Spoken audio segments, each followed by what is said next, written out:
Welcome back, TalkBack Live, brought to you by Autotech on Silver Bluff Road, which is located across from the Hitchcock Shopping Center, where Academy Sports and TJ Maxx and Old Navy are located. Well, right across the street from there is the greatest car place for fixing cars you've ever known. It's Autotech, which Steve will talk a little bit more about that, but we appreciate them being a sponsor of our show.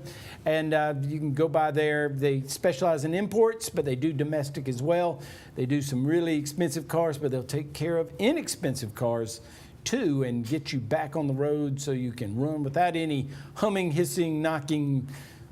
Fortunately, you don't get that at Autotech. You get it all straightened out. And here with us today for his second appearance on TalkBack Live is Steve Young, who we saw you in the opening, but officially welcome. Oh, thank you. We're good seeing you again. You're here. It's good to see you. I haven't seen you in 5 minutes since exactly. we started the whole thing. How long ago? Let's sort of go back over that. How long ago did you start Autotech? Well, actually, this past Labor Day was 18 years. Really? Mm-hmm. But you're only 22, so that's amazing. Times two. Yeah. Almost. Almost. Yeah, almost. Oh, something along those lines. Mm-hmm. From a standpoint, originally you were located on Doherty Road. Yes, correct. About 13 years. And then moved over here. How long was the Silver Bluff location? About 5 years. Yeah. And I bought pieces of property, put two lots together, and ended up building. Yeah.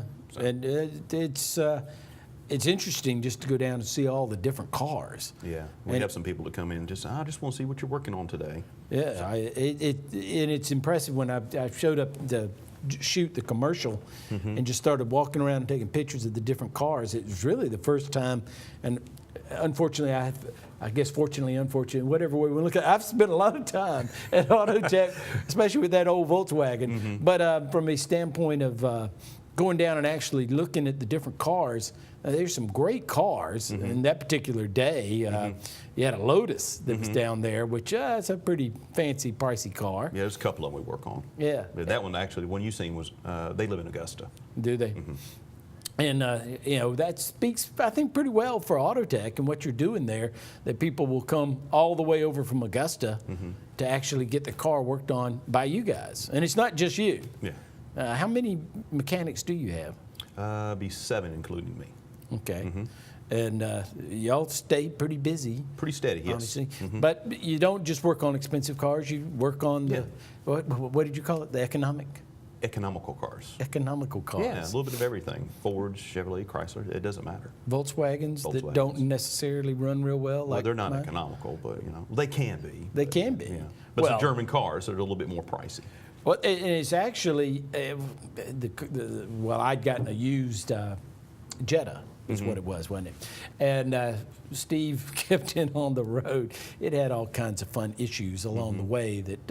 But the thing that was interesting about that is not just anybody can work on a German car, whether it's a Mercedes, whether it's a BMW, whether it's a Volkswagen. Those are 3 that come to mind for me.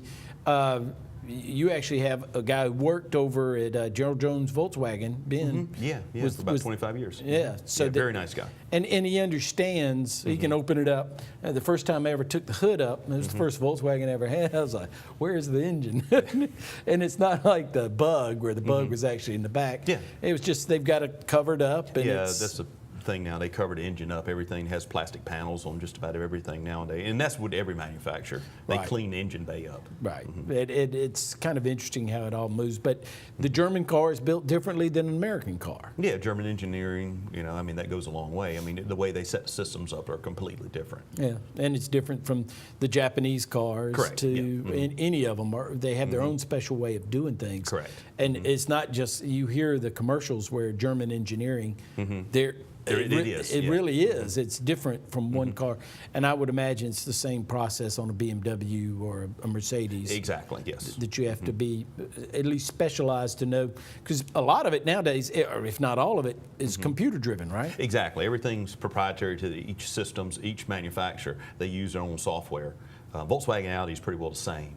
But BMWs, Mercedes, everything, they write their stuff differently, and it's just different type of software. Yeah. Their systems are different, but they are the same to a certain degree. Right. So when people you have to have specialists, number one, somebody who understands what they're looking at, because it can be complicated. I mean, I looked at old cars and could open up the trunk and do various and sundry of things to an old one, but these new ones are pretty complicated. Involved. Yeah, exactly. And you're much better off. I would assume you can save money in the long run by having an expert do it. You might save a few bucks by going down to somewhere like Napa and buying your own parts and that type of thing. If you can work on it yourself, yes, but a lot of times with the German cars, depending on how old they are, a lot of times you can't get parts. They're dealer specific. Okay. So again, another reason why to come by and bring it by. And you actually promote the fact that you specialize in imports. And of course, imports come from anywhere in the world. Correct. Japanese. How difficult is a Japanese car? Now, I do have a 300. Yeah. No. Well, I mean, the Japanese cars are nice. I mean, they're proven vehicles. I mean, I like them. They're nice cars. They're a little bit less maintenance for a majority of them. I mean, they last a long time. Yeah. I've still got I bought it in 1984. It's not exactly running like a top. One day we're going to get to that. And we're going to get that's that 300, right? Yeah, okay. Yeah. And, I bought it brand new, and have kept it, and it still runs. It's got a good engine, and it was pretty remarkable. That 3-liter, and it had a lot of power. Yeah, no, it would fly from that standpoint. That also got me in trouble back when I bought it in 1984. I was young, and you have to learn those kind of things. Yeah. But I suppose that's true of just about any car, because today's cars will go. Yeah, a lot of them have a lot of power. They're trying to be more economical with them, smaller engines, turbochargers on them, so you have a lot of power, but you have better fuel economy as well. So that's the route that they've gone. What about these little cars that get 50 miles to the gallon, I guess? What's the best, most they get per gallon these days? Now, which one are you talking about? Well, I was just... Like a smart car? Yeah, Which is smart's like a little small Mercedes, A160A Mercedes. They can get into 50s. But they're mainly made for like around town driving, city driving, that sort of thing.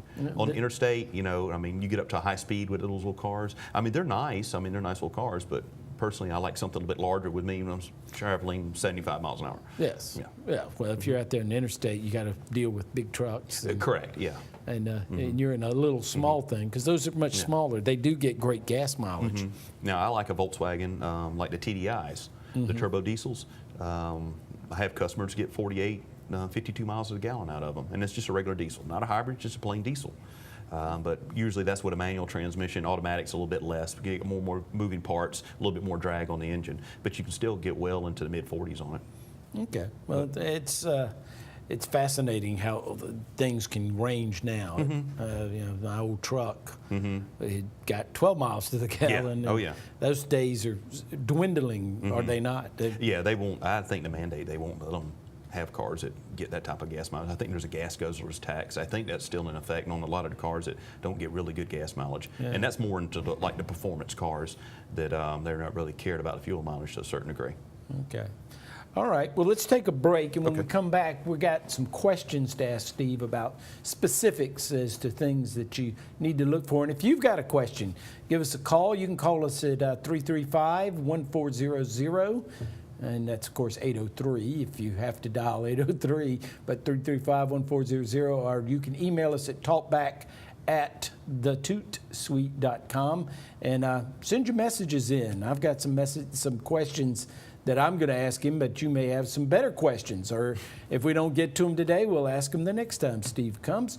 But for right now, we're going to take a break, and we'll be right back on TalkBack Live.